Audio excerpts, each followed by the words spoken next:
సిద్దిపేట జిల్లాలో కొన్ని రోజులుగా కురుస్తున్న వర్షానికి ఐకేపీ సెంటర్లో మార్కెట్ యార్డులలో వేసిన ధాన్యం తడిచిముద్దైంది.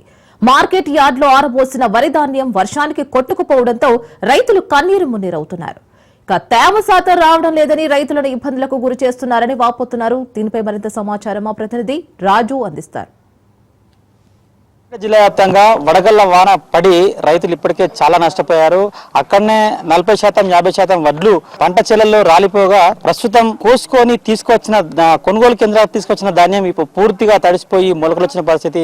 అంతా ధాన్యం అంతా కూడా ఆరబెడుతున్న పరిస్థితి అయితే కనిపిస్తా ఉంది. సిద్దిపేట జిల్లా వ్యాప్తంగా ఇదే కొనసాగుతుంది. గత 10-15 రోజులుగా నిరంతరం కురుస్తున్న వర్షాల కారణంగా వడ్లు చాలా శాతం తడిసి ముద్దయి తర్వాత నల్లగా అయ్యి కొన్ని మొలకొచ్చిన పరిస్థితి. ఇప్పటికే రైతులు బాగా నష్టపోయారు. దానికి సంబంధించి మనతో పాటు కొంతమంది రైతులు ఉన్నారు. వేలలో పెట్టుబడి పెట్టి ఇక్కడికి వస్తే కనీసం ఇక్కడ నుంచి తొందరగా తరలిస్తే గానీ తడిసిన ధాన్యాన్ని తర్వాత మొలకొచ్చిన ధాన్యాన్ని ప్రభుత్వం తీసుకుంటే గానీ వాళ్ళు బతకలేమనే పరిస్థితిలో ఉన్నారు. వారిని అడిగి తెలుసుకునే ప్రయత్నం చేద్దాం. చెప్పండి, అంటే పరిస్థితి ఎట్లా ఉంది, ఏ విధంగా కొనసాగుతుంది? గత 15 రోజుల నుంచి కురిసినటువంటి అకాల వర్షాల వల్ల రైతులు చాలా తీవ్రంగా నష్టపోయారు. అలాగే వర్షం వల్ల కాకుండా రాళ్ల వానవాడి కూడా పూర్తి నష్టపోయింది. కాబట్టి ప్రభుత్వము ఈ తేమ శాతం అని అదని ఇదని కాకుండా ఏ ఆంక్షలు లేకుండా రైతులు తెచ్చినటువంటి ధాన్యాన్ని తొందరగా తరలిస్తే వారికి మాకు మేలు జరుగుతుంది. ఎందుకంటే ఇప్పటికే రాళ్ల వానవాడి చాలా నష్టపోయినాము. మళ్ళీ ఇక్కడికి వచ్చి కూడా 15 రోజులు అంటే కూడా రైతు అనేది చాలా దుఃఖంతో ఉన్నాడు. కాబట్టి తొందర ప్రభుత్వం ఈ తడిసిన ధాన్యాన్ని ఎట్టయినా కానీ తేమ శాతం చూడకుండా తొందర ఈ ధాన్యాన్ని తరలించాలని మేము ప్రభుత్వం డిమాండ్ చేస్తున్నాం.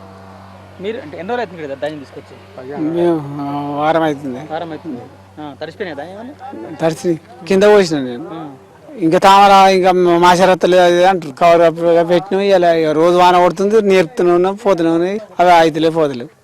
ఏమంటే మాసర రావాలంటుండు. రావాలంటే రోజు గుంజుడు చేసుడు అవుతుంది. నేర్పాలే మళ్ళా గుంజాలి, నేర్పాలే మళ్ళీ గుంజాలి. ఇక కాకపోతే కవర్ అయితే ఇచ్చిర్రు. 15 రోజులు అయితే తడిసిన చెట్టు ఎండ పోసినాం, ఇంటికి పోయినాం తడిచి మళ్ళీ 8 రోజుల కూడా ఎండ పోసినాము. ఇంకా 2 పాయింట్లు తక్కువనే అంటుండు ఇలా పెట్టుకోమంటే. ఇది ప్రతి రైతు పోసిన ఒడ్లు ఖచ్చితంగా తడిసిపోయినాయి. తేమ శాతం వస్తేనే తీసుకుంటామని చెప్పి అటువైపు అధికారులు, కానీ తేమ శాతం చూస్తే ఇక్కడ వడ్లు పూర్తిగా పోలేని పరిస్థితి, తీసుకుపోలేని పరిస్థితి. ఎకరానికి 20 నుంచి 30 వేల పెట్టుబడి పెట్టి రైతులు అగమ్య గోచరంలో ఉన్నటువంటి పరిస్థితి. అయితే మరికొంతమంది రైతులు ఉన్నారు. చెప్పండి, మీరు ఎన్ని రోజులు ఇక్కడ వడ్లు తీసుకొచ్చి?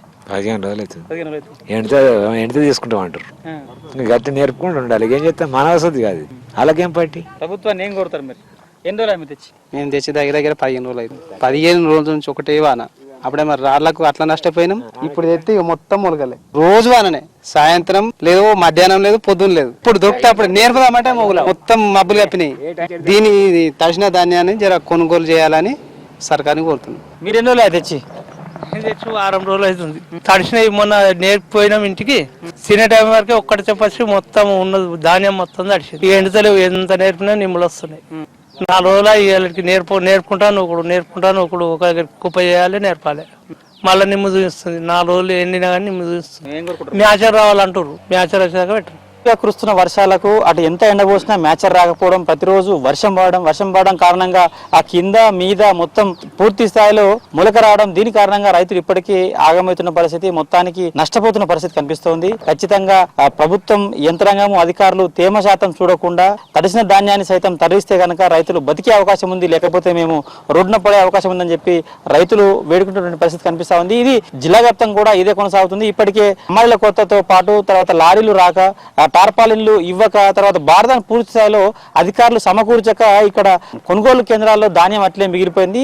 దాని కారణంగానే ఈ రోజు ఈ పరిస్థితి నెలకొందని చెప్పి రైతులు అంటున్న పరిస్థితి కనిపిస్తా ఉంది. అయితే మొత్తానికి రైతులకు ఎటువంటి ఇబ్బంది లేకుండా ఇప్పటికైనా ధాన్యం, తడిసిన ధాన్యం కానీ నల్లబడ్డ ధాన్యం కానీ ఖచ్చితంగా తేమ శాతం అటు ఇటుగా ఉన్నా కొద్దిగా తరలిస్తే కనుక ఇవి వడ్లు పోతాయి, లేకపోతే పోవు అని చెప్పి వాళ్ళు వేడుకుంటున్న పరిస్థితి. ఖచ్చితంగా ప్రతి గింజ తీసుకోవాలని చెప్పి వాళ్ళు డిమాండ్ చేస్తున్నటువంటి పరిస్థితి అయితే కనిపిస్తా ఉంది. ఇది ఇక్కడ పరిస్థితి. కెమెరా పర్సన్ రవీంద్తో రాజ్ న్యూస్, మిరుదూరు నుంచి.